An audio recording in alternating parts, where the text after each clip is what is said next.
أعوذ بالله من الشيطان الرجيم. بسم الله الرحمن الرحيم. لا يحب الله الجهر بالسوء من القول إلا من ظلم، وكان الله سميعا عليما. إن تبدوا خيرا أو تخفوا أو تعفوا عن سوء فإن الله كان عفوا قديرا. إن الذين يكفرون بالله ورسله ويريدون أن يفرقوا بين الله ورسله ويقولون نؤمن ببعض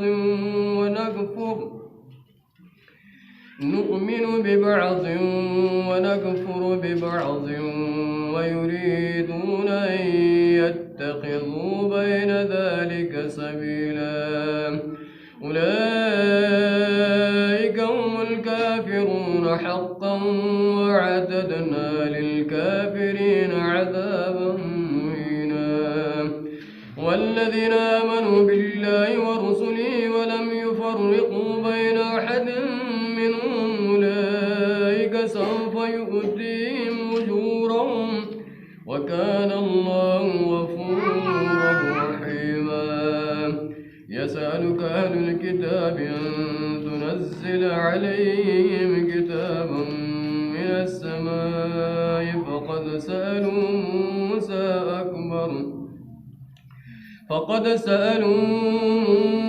أكبر من ذلك فقالوا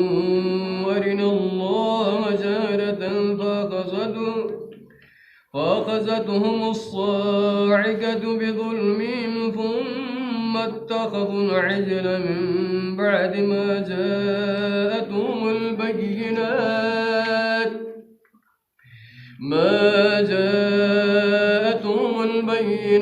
فعفونا عن ذلك وآتينا موسى سلطانا مبينا. ورفعنا فوقهم الطور بميثاقهم وقلنا لهم ادخلوا الباب سجدا وقلنا لهم لا تعدوا في السبت وأخذنا منهم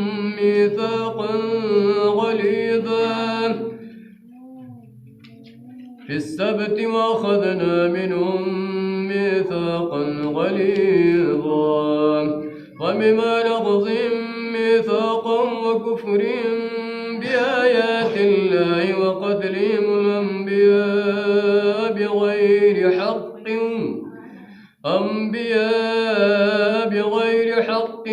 وقولهم قلوبنا غلف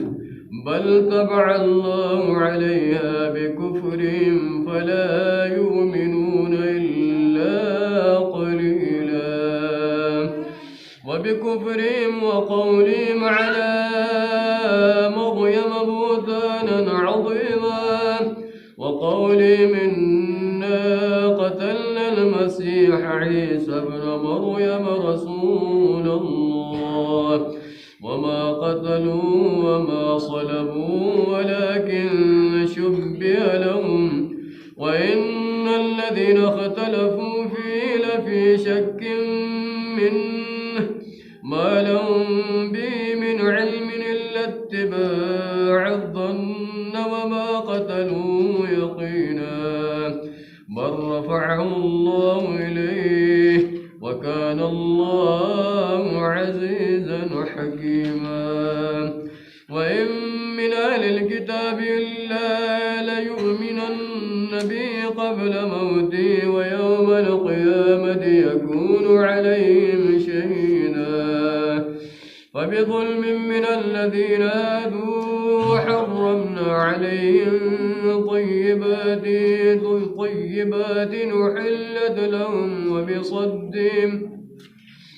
أحلت لهم وبصدهم عن سبيل الله كثيرا وأخذهم الربا وقد نهوا عنه وأكلهم أموال الناس بالباطل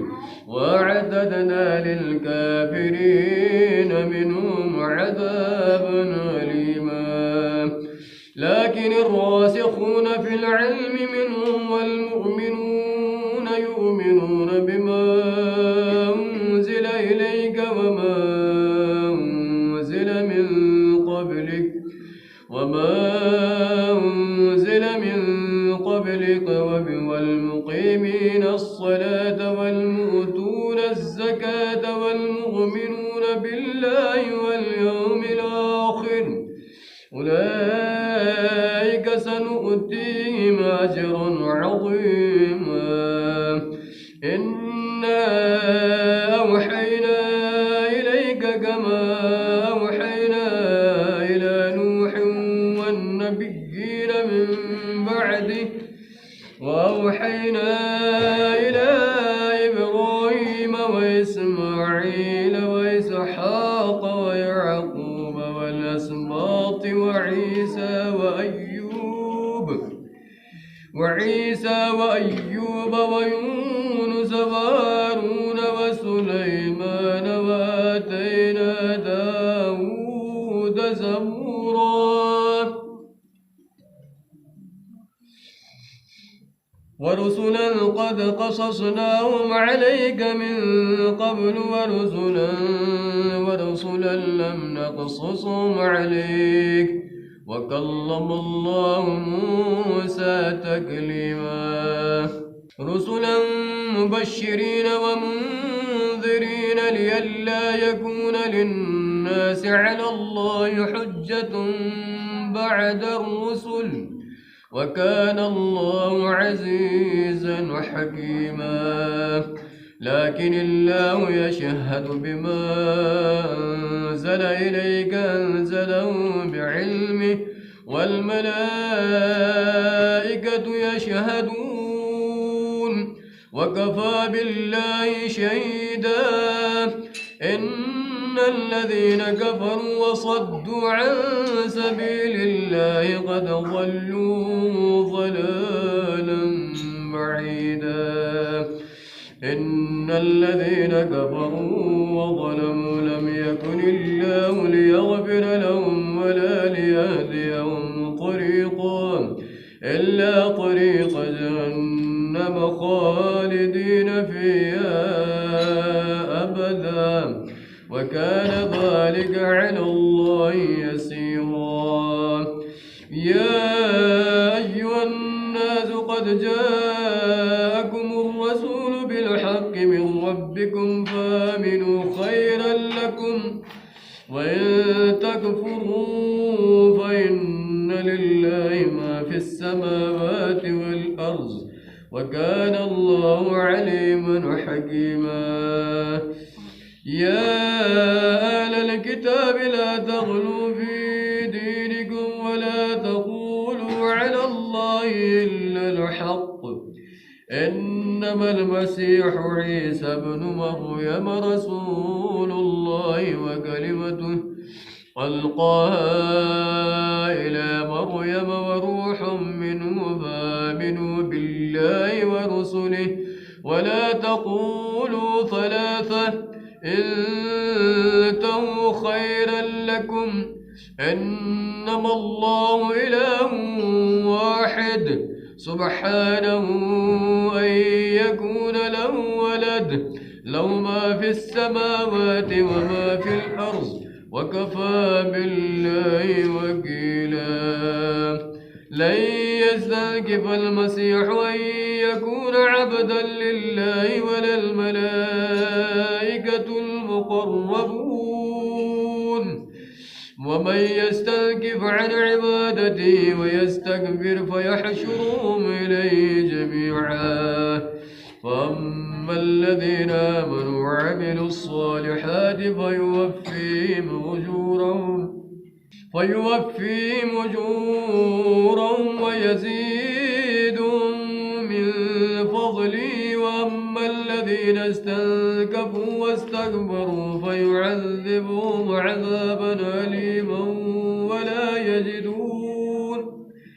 ولا يجدون لهم من دون الله وليا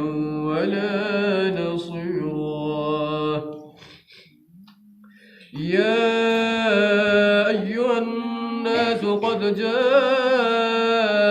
برهان من ربكم وأنزلنا إليكم نورا مبينا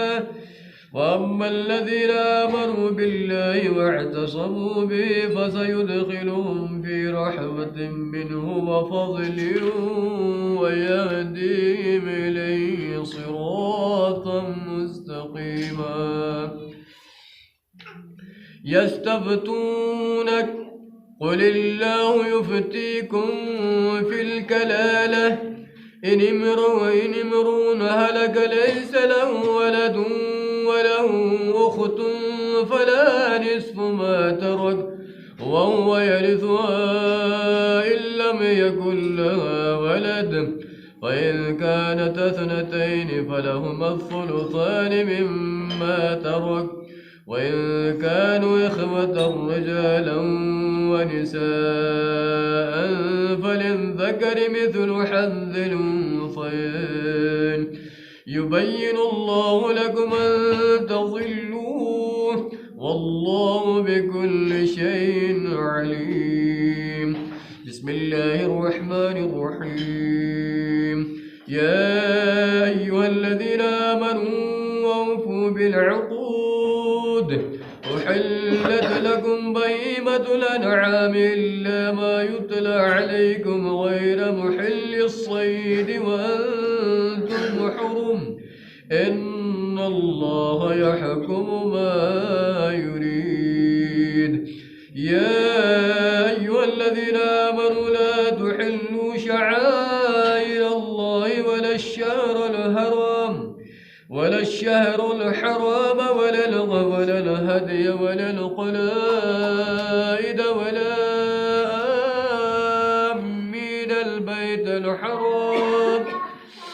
ولا آمين البيت الحرام يبتغون فضلا من ربهم ورضوانا وإذا حللتم فاصطادوا ولا يجرمنكم شنآن قوم أن صدوكم عن المسجد الحرام أن تعتدوا وتعاونوا على البر والتقوى ولا تعاونوا على الإثم والعدوان واتقوا الله إن الله شديد العقاب حرمت عليكم الميتة والدم ولحم الخنزير وما أهل لغير الله به والمنخنقة والموقوذة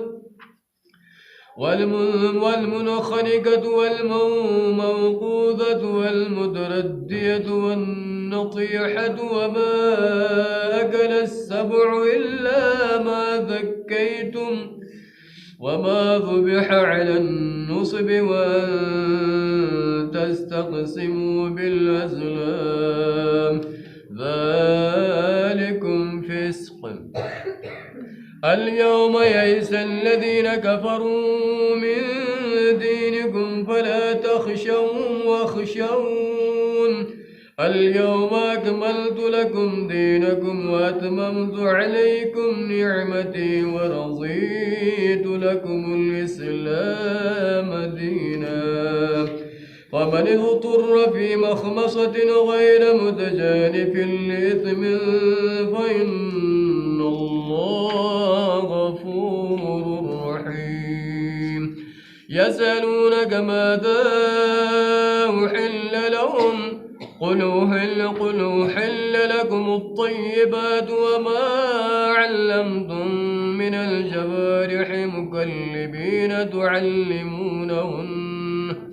تعلمونهن مما علمكم الله فكلوا مما أمسكن عليكم واذكروا اسم الله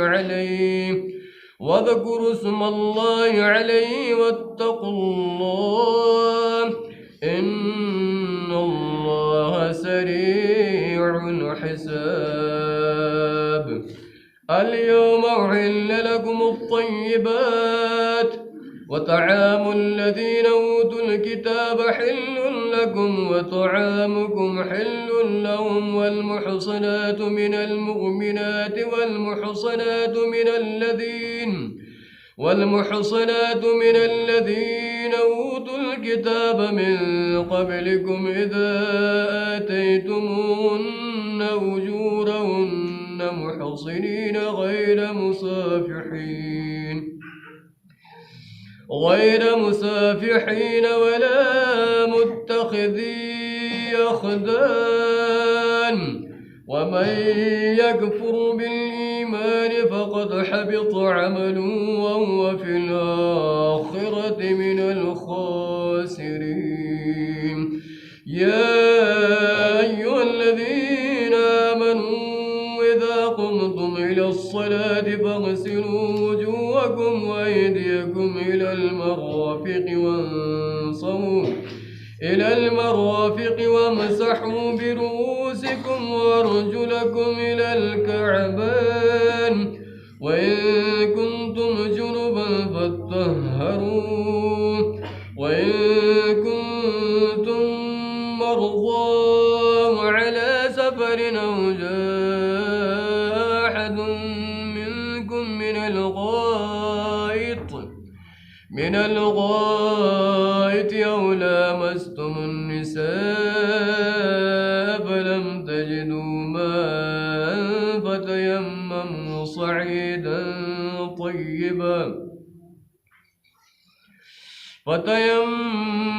صعيدا طيبا فامسحوا بوجوهكم وأيديكم منه ما يريد الله ليجعل عليكم من حرج ولكن يريد ليطهركم وليتم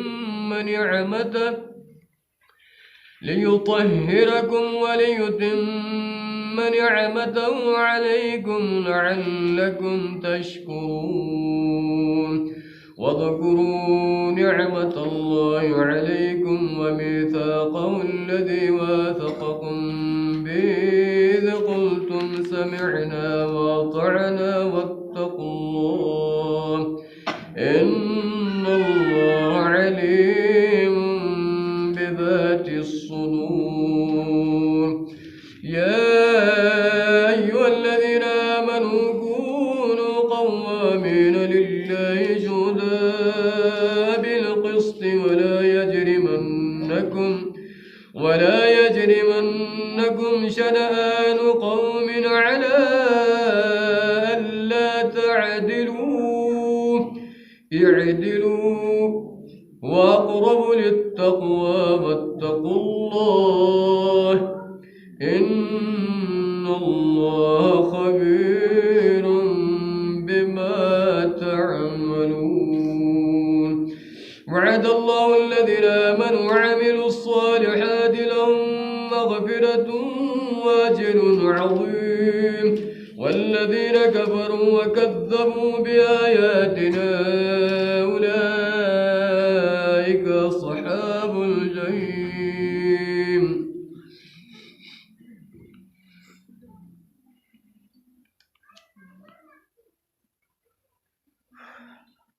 نمبر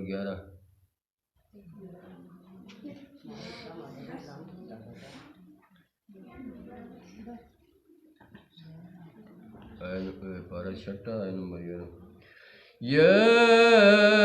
أيها الذين آمنوا اذكروا نعمة الله عليكم إذا هم قوم أن يبسطوا إليكم أيديهم فكف أيديهم عنكم واتقوا الله وعلى الله فليتوكل المؤمنون. ولقد أخذ الله ميثاق بني إسرائيل وبعثنا منكم 12 نقيبا وقال الله إني معكم لئن أقمتم الصلاة وآتيتم الزكاة وآمنتم برسلي وعزرتموهم وأقرضتم الله أقرضتم الله قرضا حسنا لأكفرن عنكم سيئاتكم ولأدخلنكم جنات تجري من تحتها الأنهار ومن كفر بعد ذلك منكم فقد ضل سواء السبيل فبما نقضهم ميثاقهم لعناهم وجعلنا قلوبهم قاسية يحرفون الكلم عن مواضعه ونسوا حظا مما ذكروا به ولا تزال تطلع على خائنة منهم إلا قليلا منهم فاعف عنهم واصفح إن الله يحب المحسنين ومن الذين قالوا إنا نصارى أخذنا ميثاقا فنسوا حظا مما ذكروا به فأغرينا بينهم العداوة والبغضاء إلى يوم القيامة وسوف ينبئهم الله بما كانوا يصنعون يا أهل الكتاب قد جاءكم رسولنا يبين لكم كثيرا مما كنتم تخفون من الكتاب ويعفو عن كثير قد جاءكم من الله نور وكتاب مبين يهدي به الله من اتبع رضوانه سبل السلام ويخرجهم من الظلمات إلى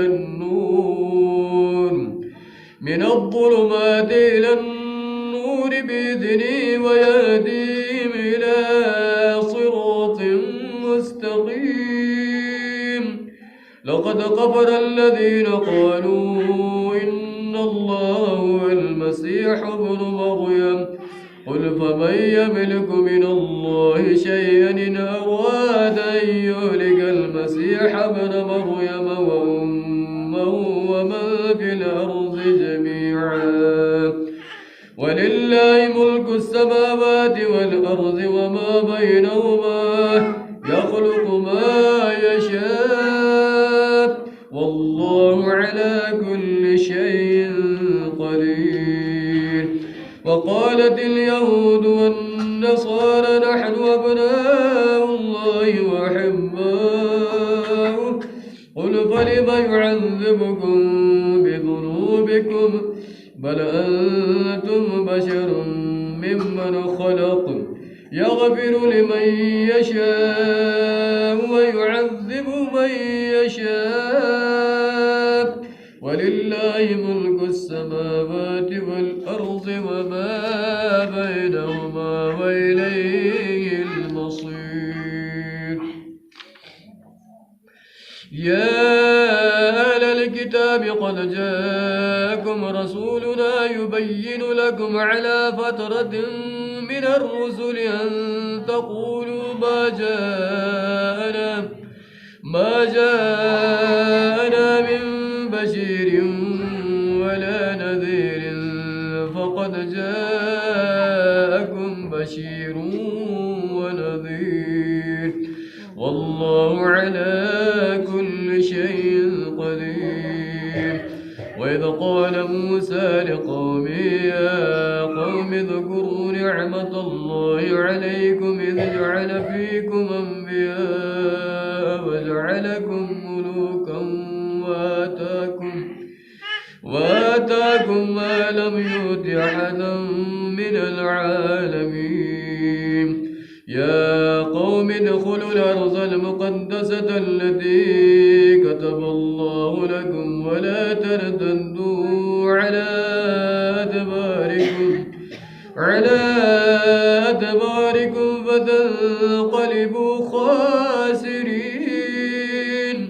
قالوا يا موسى إن فيها قوما جبارين حتى يخرجوا منها،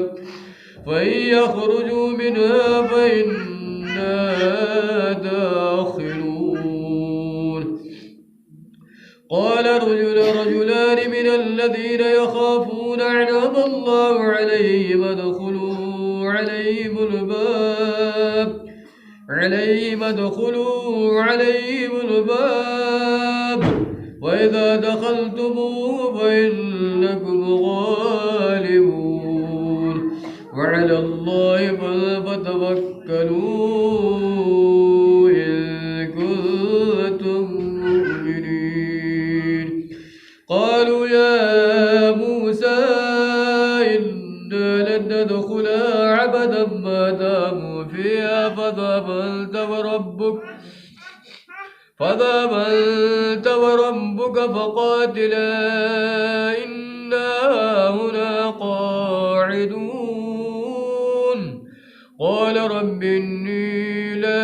أملك إلا نفسي وأخي فافرق بيننا وبين القوم الفاسقين. قال فإنها محرمة عليهم 40 سنة يتيهون في الأرض فلا تأس على القوم الفاسقين. واتل عليهم نبأ ابني آدم بالحق إذ قربا قربانا فتقبل من أحدهم ولم يتقبل من الآخر قال لأقتلنك قال إنما يتقبل الله من المتقين. لئن بسطت إلي يدك لتقتلني ما أنا بباسط يدي إليك لأقتلك إني أخاف الله رب العالمين. إني أريد أن تبوء بإثمي وإثمك فتكون من أصحاب النار وذلك جزاء الظالمين. فطوعت له نفسه قتل أخيه فقتله فأصبح من الخاسرين. فبعث الله غرابا يبحث في الأرض ليريه كيف يواري سوءة أخيه قال يا ويلتى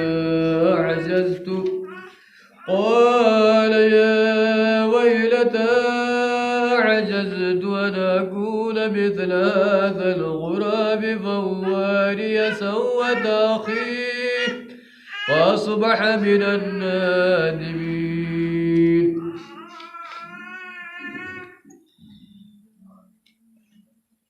من أجل ذلك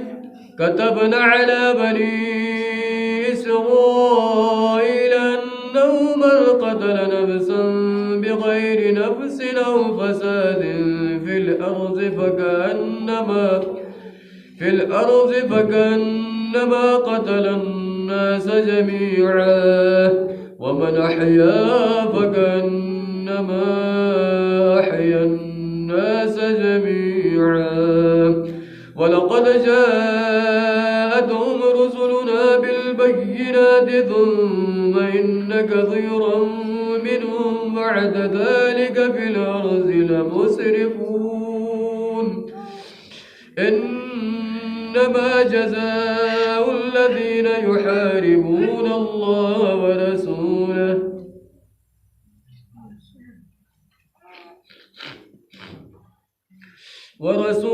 ويسعون في الأرض فسادا أن يقتلوا أو يصلبوا أو تقطع أيديهم وأرجلهم من خلاف أو ينفوا من الأرض ذلك لهم خزي في الدنيا ولهم في الآخرة عذاب عظيم.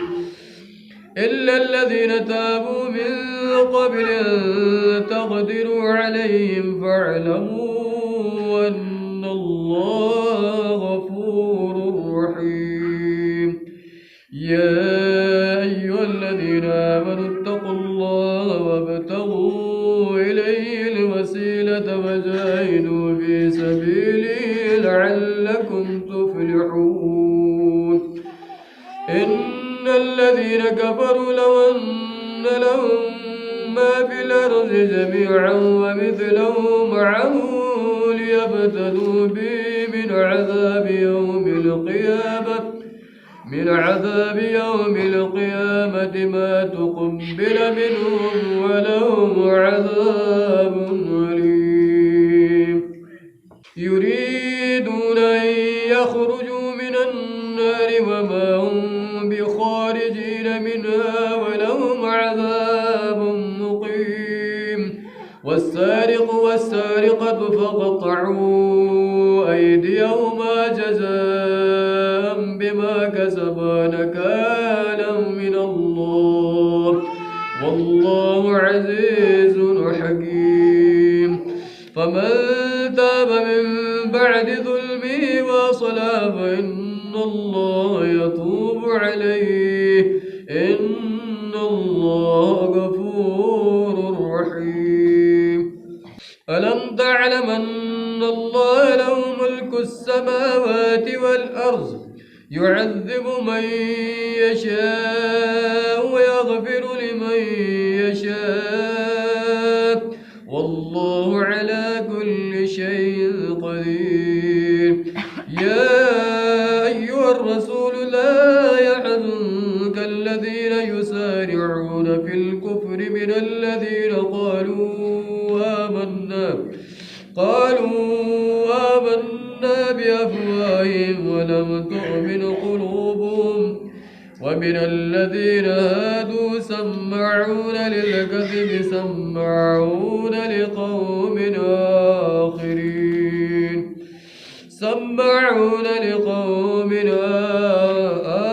آخرين لم يأتوك يحرفون الكلم من بعد مواضعه يقولون إن أوتيتم هذا فخذوه وإن لم تؤتوه فاحذروه ومن يرد الله فتنته فلن تملك له من الله شيئا أولئك الذين لم يرد الله أن يطهر قلوبهم لهم في الدنيا خزي ولهم في الآخرة عذاب عظيم سماعون للكذب أكالون للسحت وإن حاجوك فاحكم بينهم واعرض عنهم وإن تعرض عنهم فلن يضروك شيئا وإن حكمت فاحكم بينهم بالقسط إن الله يحب المقسطين وكيف يحكمونك وعندهم التوراة فيها حكم الله ثم يتولون من بعد ذلك وما أولئك بالمؤمنين إنا أنزلنا التوراة فيها هدى ونور يحكم بها النبيون الذين أسلموا للذين هادوا والربانيون والأحبار بما استحفظوا من كتاب الله وكانوا عليه شهداء ولا تخشوا الناس واخشوني ولا تشتروا بآياتي ثمنا قليلا ومن لم يحكم بما أنزل الله فأولئك هم الكافرون وكتبنا عليهم فيها أن النفس بالنفس والعين بالعين والأنف بالأنف والأذن بالأذن والأذن بالأذن والسن بالسن والجروح قصاص فمن تصدق به فهو كفارة له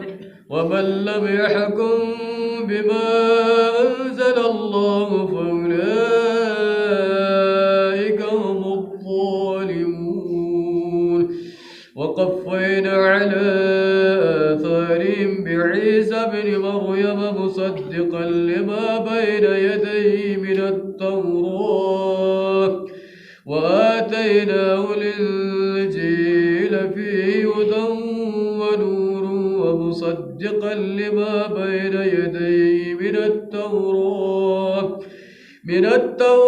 وهدى وموعظة للمتقين وليحكم أهل الإنجيل بما أنزل الله فيه ومن لم يحكم بما أنزل الله فأولئك هم الفاسقون وأنزلنا إليك الكتاب بالحق مصدقا لما بين يديه من الكتاب ومهيمنا عليه فاحكم بينهم بما أنزل الله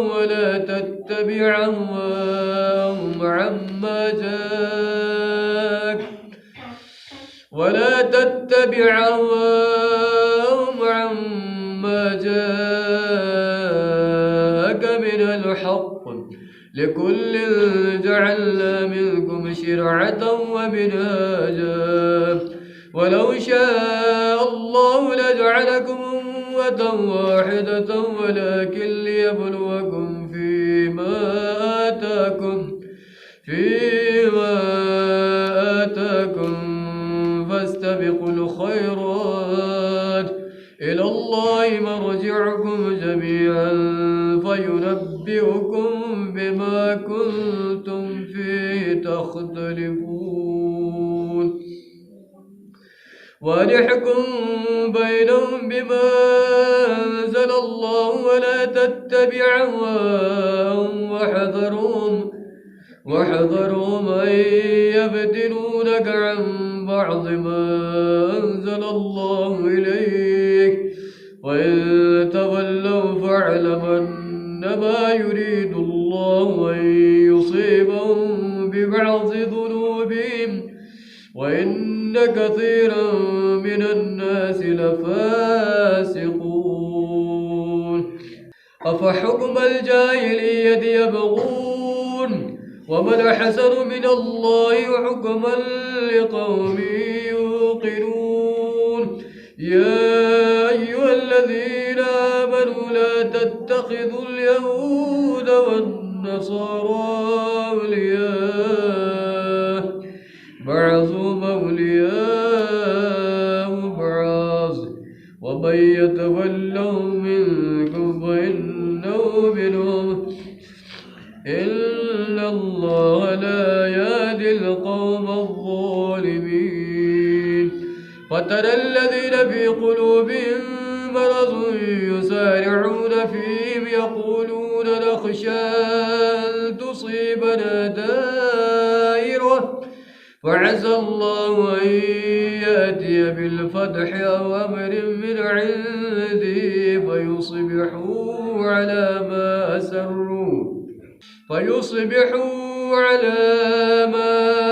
أسروا في أنفسهم نادمين ويقول الذين آمنوا هؤلاء الذين أقسموا بالله جهد أيمانهم إنهم لمعكم حبطت أعمالهم فأصبحوا خاسرين يا أيها الذين آمنوا من يرتد منكم عن دينه فسوف يأتي الله بقوم يحبهم ويحبونه وذل أذلة على المؤمنين أعزة على الكافرين يجاهدون في سبيل الله ولا يخافون لومة لائم ذلك فضل الله يؤتيه من يشاء والله واسع عليم إنما وليكم الله ورسوله والذين آمنوا الذين يقيمون الصلاة ويؤتون الزكاة وهم راكعون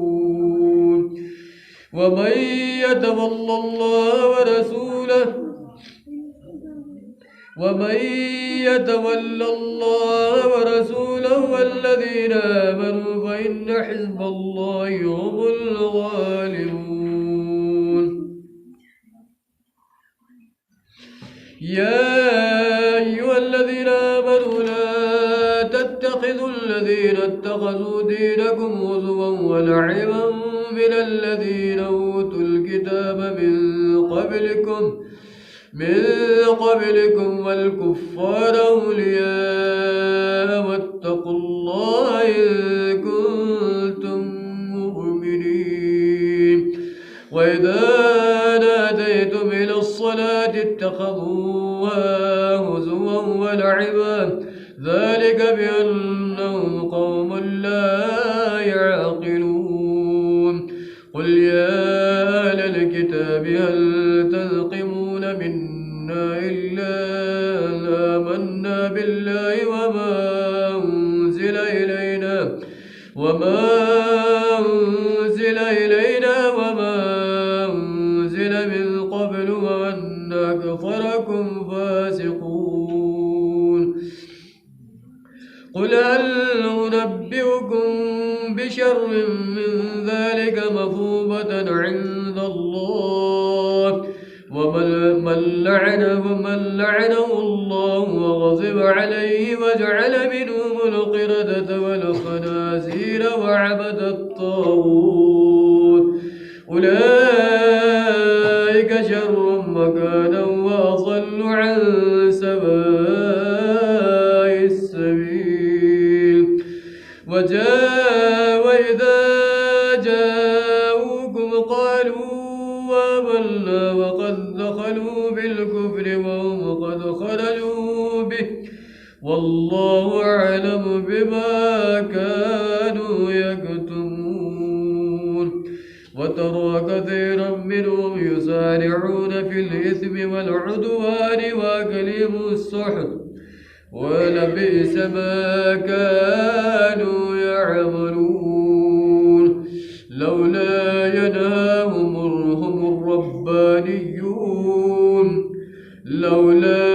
ينهاهم الربانيون والأحبار عن قولهم الإثم وأكلهم السحت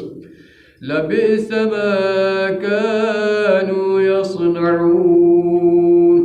وقالت اليهود يد الله مغلولة غلت أيديهم ولعنوا بما قالوا بل يداه مبسوطتان ينفق كيف يشاء وليزيدن كثيرا منهم ما أنزل إليك من ربك طغيانا وكفرا وألقينا بينهم العداوة والبغضاء إلى يوم القيامة كلما أوقدوا نارا للحرب أطفأها الله ويسعون في الأرض فسادا والله لا يحب المفسدين ولو أن أهل الكتاب آمنوا واتقوا لكفرنا عنهم سيئاتهم ولأدخلناهم جنات النعيم ولو أنهم أقاموا التوراة والإنجيل وما أنزل إليهم من ربهم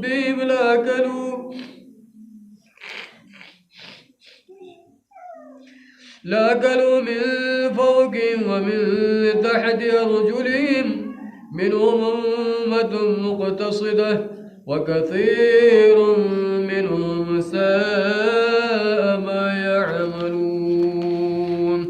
يا أيها الرسول بلغ ما أنزل إليك من ربك وإن لم تفعل فما بلغت رسالته والله يعصمك من الناس إن الله لا يهدي القوم الكافرين. قل يا أهل الكتاب لستم على شيء حتى تقيموا التوراة والإنجيل وما أنزل إليكم من ربكم وليزيدن كثيرا منهم ما أنزل إليك من ربك طغيانا وكفرا فلا تأس على القوم الكافرين. إن الذين آمنوا والذين هادوا والصابئون والنصارى من آمن بالله واليوم الآخر وعمل صالحا فلا خوف عليهم ولا هم يحزنون. لقد أخذنا ميثاق بني إسرائيل وأرسلنا إليهم رسلا كلما جاءهم رسول بما لا تهوى أنفسهم فريقا كذبوا وفريقا يقتلون وحسبوا ألا تكون فتنة فعموا وصموا ثم تاب الله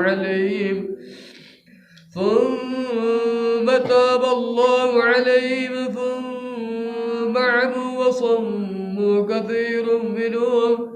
والله بصير بما يعملون. لقد كفر الذين قالوا إن الله هو المسيح ابن مريم وقال المسيح يا بني إسرائيل اعبدوا الله ربي وربكم إنه من يشرك بالله فقد حرم الله عليه الجنة ومأواه النار وما للظالمين من أنصار. لقد كفر الذين قالوا إن الله ثالث ثلاثة وما من إله إلا إله واحد وإن لم ينتهوا عما يقولون ليمسن الذين كفروا منهم عذاب أليم. أفلا يتوبون إلى الله ويستغفرونه والله غفور رحيم. ما المسيح ابن مريم إلا رسول قد خلت من قبله الرسل وأمه صديقة كانا يأكلان الطعام انظر كيف نبين لهم الآيات ثم انظر أنى يؤفكون. قل تعبدون من دون الله ما لا يملك لكم ضرا ولا نفعا والله هو السميع العليم. قل يا أهل الكتاب لا تغلوا في دينكم غير الحق ولا تتبعوا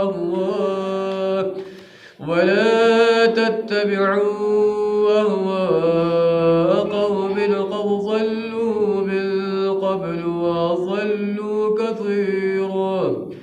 وأضلوا كثيرا وضلوا عن سواء السبيل. لعن الذين كفروا من بني إسرائيل على لسان داود وعيسى بن مريم ذلك بما عصوا وكانوا يعتدون كانوا لا يتناهون عن منكر فعلوه لبئس ما كانوا يفعلون ترى كثيرا منهم يتولون الذين كفروا لبئس ما قدمت لهم أنفسهم أن سخط الله عليهم وفي العذاب هم خالدون ولو كانوا يؤمنون بالله والنبي وما أنزل إليه ما اتخذوهم أولياء ولكن كثيرا منهم فاسقون لتجدن أشد الناس عداوة للذين آمنوا اليهود والذين أشركوا ولتجدن أقربهم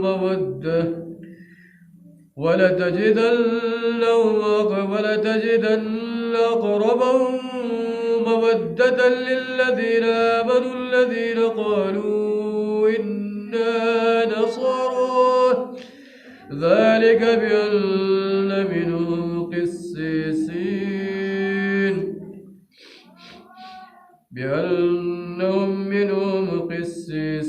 ورهبانا وأنهم لا يستكبرون